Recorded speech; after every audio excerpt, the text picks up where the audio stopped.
You and we traveled with Darius.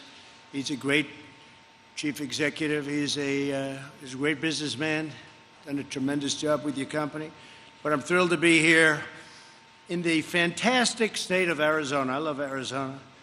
With the incredible Drew. I had some good moments here, especially on Election Day. It was a good moment, right? But they're incredible, patriotic and hardworking men and women of Honeywell. Moments ago, we saw the brand new production lines where you're making high-quality N95 respirators, and they are made to perfection. There's no bad masks, like various countries have been sent some very bad masks from other places. There's nothing like that at Honeywell. Respirators are there to protect our heroic doctors and nurses as they fight the unseen enemy. More than 150 Honeywell employees are working around the clock, 3 shifts a day, 6 days a week. You are the greatest industrial, and think of this, what you've done. You're part of this incredible industrial mobilization, the biggest since World War II, hard to believe, for an invisible enemy. But it's a vicious enemy, smart enemy. Like generations of patriots before you, the workers of this factory are pouring their heart and their soul and their blood into defending our nation and keeping our people healthy and safe. You make America proud. You really do, and I want to thank you very much. That's why I'm here. I want to thank also the entire leadership team at Honeywell, including Darius, who's, again, fantastic man, Ann Madden, Mike Matson, John Waldron, Jim Carroll, Brian Ruddick, William Lang, Tony Stallings, and Romina Cannonshaw. In normal times, it would take 9 months to stand up one facility like this. But Honeywell has built this in less than 5 weeks, creating 500 new jobs in Arizona and another 500 jobs in Rhode Island. Together, these new factories will soon produce more than 20 million N95 respirators every single month, a truly miraculous achievement. We're grateful to be joined by Secretary of Labor Gene Scalia and Governor Doug Ducey. What a fantastic governor he is. Where is Doug? Where is Doug? Thank you, Doug. You're doing a fantastic job. And he already won his election by like 17 points, so I don't have to praise him too much. But I will say that he has been a fantastic governor. That's, you people recognize it. That's why he had what they say is a walk. It's very good. We're proud of you, Doug. And anything we can do, you're going to call me. We don't have to worry about that. He calls me plenty. He calls me plenty because he's doing his job. But I want to thank you both, and Gene, the job you're doing is fantastic. Thank you both very much. We appreciate it. Thank you, Gene. And I also want to express my appreciation to Senator Martha McSally. Fantastic person. Fantastic person. She's fighting to uncover the full truth about the China situation and how the World Health Organization handled the outbreak and what happened. There must be transparency and accountability. Martha's also somebody that is bringing tremendous amounts of dollars back to her state that she loves so much, the state of Arizona. And I know the governor appreciates it very much, Martha. And I appreciate it very much, too. You're doing a fantastic job, and good luck. Good luck. Thank you as well to Betty and Jorge Rivas at Sammy's Mexican Grill in Catalina. Where are they? They're around here someplace. They're great. Where is the bike? Come on up here. Come on up here. Come on. Say a couple of words. Say, these people, you know, I saw them on television. I saw them on television. They were being devastated by what happened. And I put out a simple tweet saying what wonderful people they are, and they became very rich. They had lines that went around the block. Say a few words, please. Come on. There's a mic right over here. I can't believe I have to socially distance myself from these two people. They're probably the ones that want it from me. Please say a few words. Mr. President, we thank you very much. I think you're doing a great job. Thank you. I think we represent a lot of the Latino community that is very proud of the job that you're doing.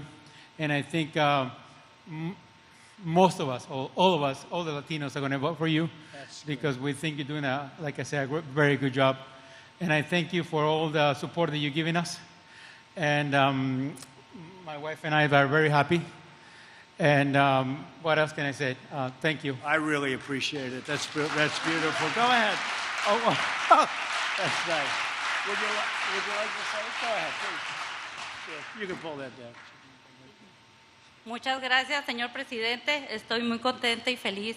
Y de parte de muchos latinos que nosotros conocemos, sé que su voto va a ir por usted. Latinos love Trump. Ah, that's Yes. Great people. Thank you very much. Thank you. We'll see you. That's fantastic. So today, they took care of 150 healthcare workers at Devon Gables Assisted Living Facility in Tucson, and they've been helping a lot of the people here get some good food, and they're sending Donald Trump the bill. I can't write it off to the government because they wouldn't like that, but we're paying for it, so make sure you get me that bill.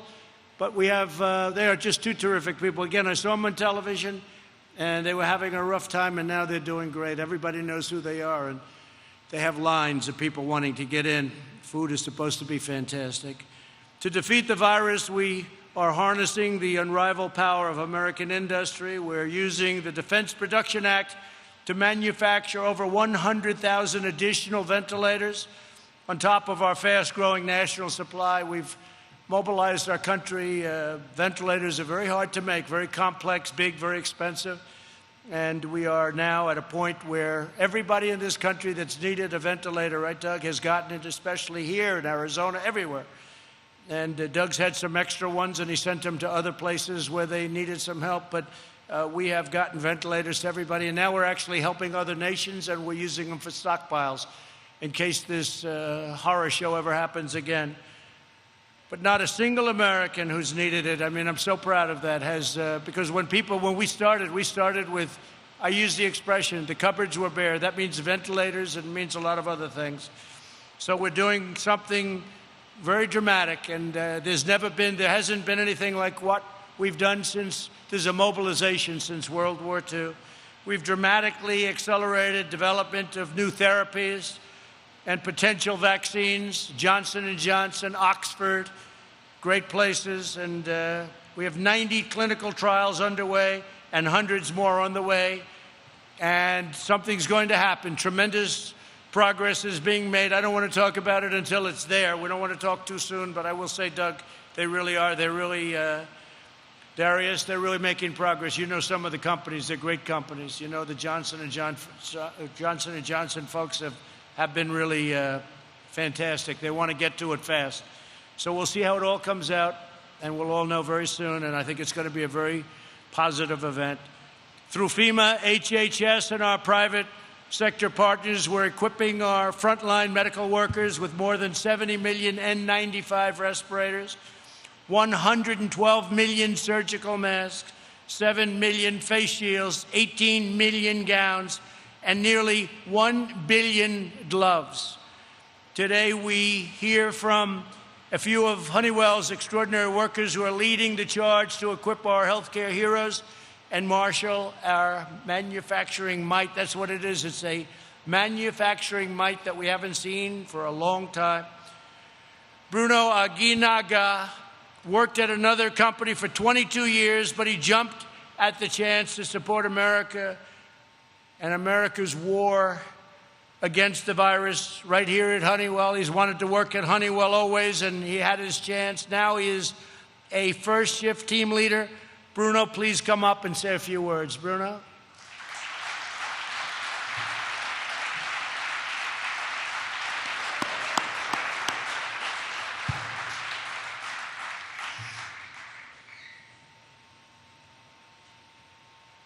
Thanks, Bruno.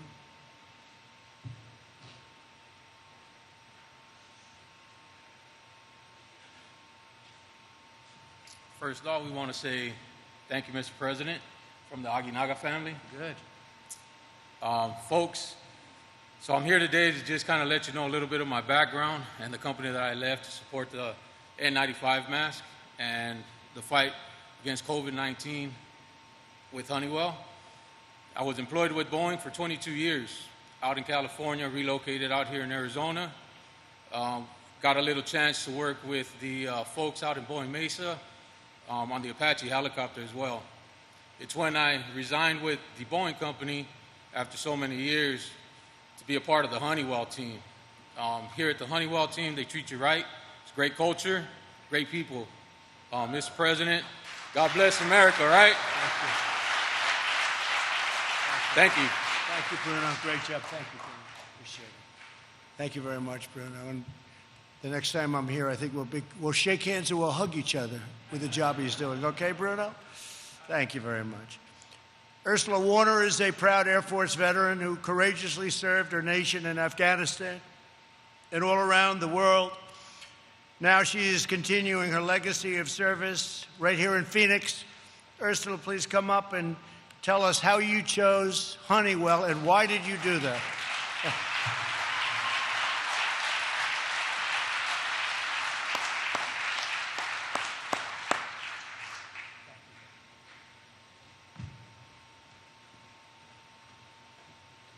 Good afternoon. My name is Ursula Warner. I am an operations supervisor here at Honeywell for the N95 site.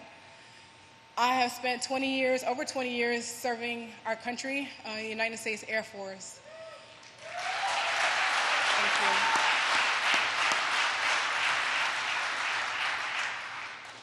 you. Of those 20 years, I spent 15 years in leadership and management positions. Like the President said, served a tour in Afghanistan and a couple of tours in Iraq, and was highlighted by the United States Department of Army and Air Force for that. I just retired this past March, and I actually had a different plan, but after my retirement ceremony and I saw that the N95 site was standing up and what the purpose of it was for the first responders and our medical personnel on the front lines, I decided I wanted to be a part of that, a part of something bigger, to continue to serve this country in a different facet. I'd just like to thank the leadership and also Honeywell for the opportunity to provide different jobs and things like that for the people in Phoenix, and also me specifically, the opportunity to continue to serve my country on a bigger aspect. Thank you.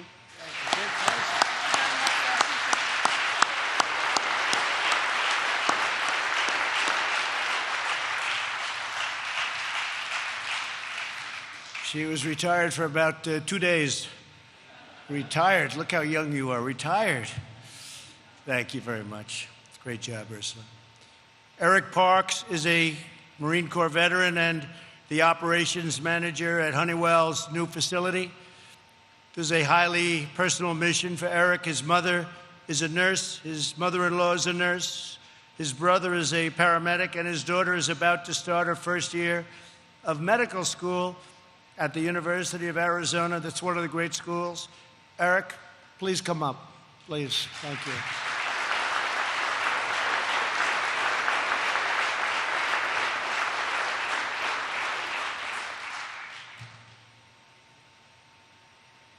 Thank you, Eric.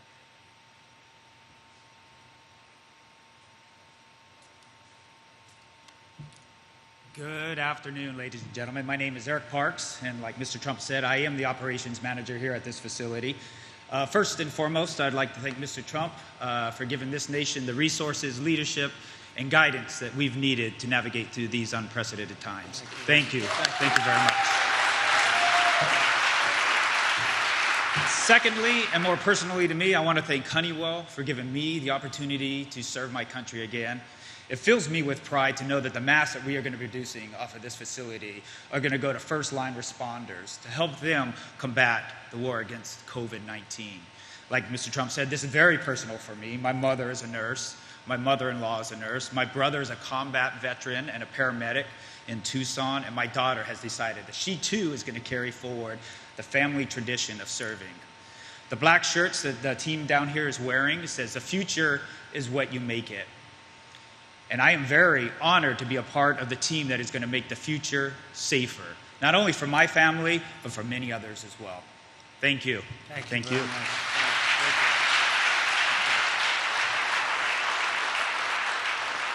Thank you. As you know, this terrible plague has inflicted grave hardships on our people. We mourn for every life lost. We pray for every victim. And we shoulder this burden together as one people, one family, and one great American nation. Thanks to the profound commitment of our citizens, we've flattened the curve, and countless American lives have been saved. Our country is now in the next stage of the battle, a very safe, phased, and gradual reopening. It's a reopening of our country. Who would have ever thought we were going to be saying that? A reopening. One day they came to us and they said, "Sir, we're going to have to close it down. We had the greatest economy in history." Darius can tell you about that. Greatest economy we've ever had. Best employment numbers, history of our country, best stock market in the history of our country. Most number of jobs, almost 160 million jobs. We were never even close to that. And they said, "Sir, we have to close it down." It's a terrible thing, but we did what was right. And now we're reopening our country, and it's going to be something very special. I was saying before that we're going to have a transition period. Third quarter, it's going to transition. Fourth quarter is going to be very good, we think, very good. And I think next year we're going to have one of the strongest years we've had in a long time. And that's my ambition, to get it back to not only where it was, but to beyond where it was. And I just want to thank all of the people at this incredible company and this incredible plant.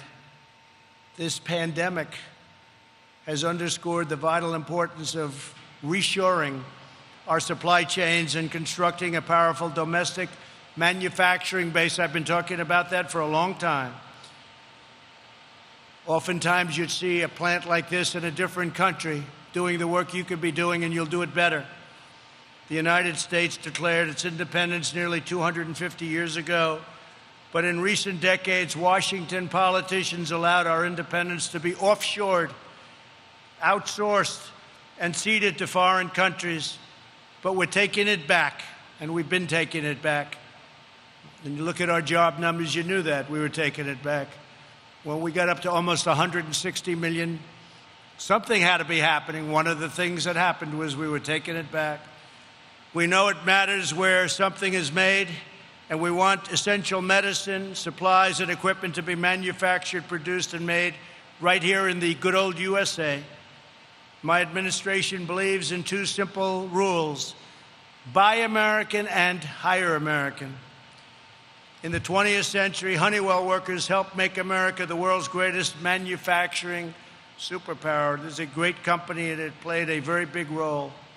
Now in the 21st century, right here in Phoenix, Arizona, you're reclaiming the noble heritage and writing the next chapter of this incredible American story. And you have a great governor to lead your way, and you have a great senator to lead your way. You have a lot of people that are leading your way. It was the men and women of Honeywell whose craftsmanship made it possible for Charles Lindbergh to fly across the Atlantic and for Amelia Earhart to break boundaries in the sky. It was the men and women of Honeywell who built the periscopes, mortar sights, and autopilot systems that powered American warriors as they battled the forces of tyranny and fought to victory in the Second World War. And it was the unstoppable workers right here at Honeywell that helped our brave astronauts plant our American flag on the face of the moon, and we're getting ready to do it again. But we're really using the moon as a landing pad for its journey and our journey together to Mars. It's happening very soon. Now it is one more time for the men and women of Honeywell who are supplying the weapons, the armor, the sweat, and the skill in our war to defeat the new invisible enemy, a tough enemy, a smart enemy. but nobody's like us and nobody's tough like us. And I said it before and I'll say it again. The people of our country are warriors. With your help, we will vanquish the virus and build a future of greatness and glory. With American heart, American hands, American pride, and American soul. Thank you very much for the incredible job you do. Thank you to Honeywell, to our senator, to our governor. Thank you so much for the incredible job you do. And thank you to the people of